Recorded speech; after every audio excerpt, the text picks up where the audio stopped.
नमस्कार, मैं हूं डॉक्टर सुमित रावत और आजकल हम एक प्रॉब्लम से जूझ रहे हैं कि बुखार आने के बाद लोगों को हाथ पैरों में दर्द होता है।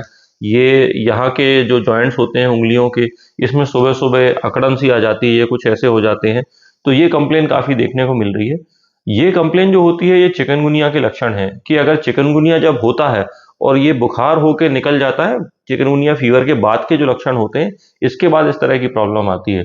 लोगों को अक्सर पैरों के जॉइंट्स में प्रॉब्लम हो सकती है, घुटनों में प्रॉब्लम हो सकती है, एड़ी में प्रॉब्लम हो सकती है, इसमें प्रॉब्लम हो सकती है या कई बार एक न्यूरैल्जिया भी हो जाता है, यानी कि एक उनकी नसों में इन्फ्लेमेशन हो जाता है जिसकी वजह से उनको किसी भी पॉइंट में अचानक से पेन हो सकता है। ऐसी स्थिति में हमें क्या करना चाहिए?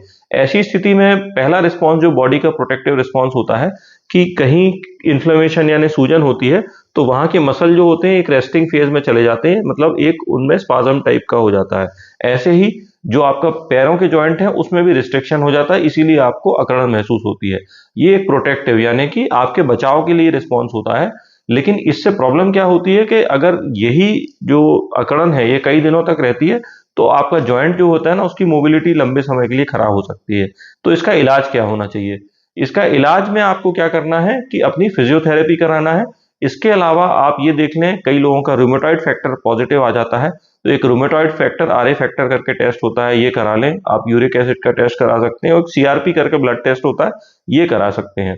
ये कराने के बाद आपको क्या दिखाना है कि जब आपको ज़्यादा प्रॉब्लम होती है तो आप एक रिमेटोलॉजिस्ट की कंसल्टेशन ले सकते हैं, या अगर आप ऑर्थोपेडिशियन के पास जा रहे हैं तो आप ऐसे ऑर्थोपेडिशियन के पास जाइए जिसके पास रूमेटोलॉजी का यानी कि जोड़ों के जो प्रॉब्लम होती हैं इनका एक्सपीरियंस ज़्यादा हो, बजाय इसके क्योंकि ऑर्थोपेडिक्स में अलग-अलग स्पेशलाइजेशन होते हैं। कुछ लोग स्पोर्ट्स इंजरी देखते हैं, कुछ लोग जॉइंट ट्रांसप्लांट करते हैं, तो कुछ लोग जो फ्रैक्चर वगैरह होता है उससे डील करते हैं और कुछ लोग रूमेटोलॉजी में डील करते हैं। तो आप रूमेटोलॉजी वालों के पास जो एक्सपीरियंस होता है उनको दिखाइए।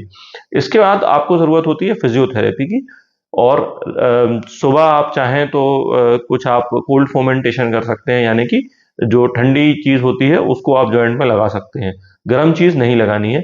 ठंड में आपको हो सकता है इसमें प्रॉब्लम हो, तो बहुत ठंडी जगह में आप इसको अवॉइड कर सकते हैं।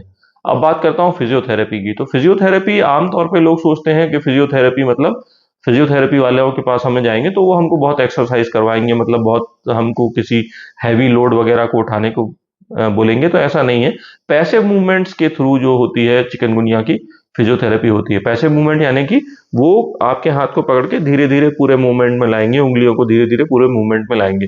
एक ये होता है, इसके अलावा इलेक्ट्रोथेरेपी भी कुछ लोग करते हैं जो कि इसमें फ़ायदेमंद होती है। तो ये कुछ ऑप्शंस हैं जिसके थ्रू आप जो है अपनी कॉम्प्लिकेशंस को रोक सकते हैं। तो मेरा जो इनिशिएटिव है ये पब्लिक की इन्फॉर्मेशन के लिए है और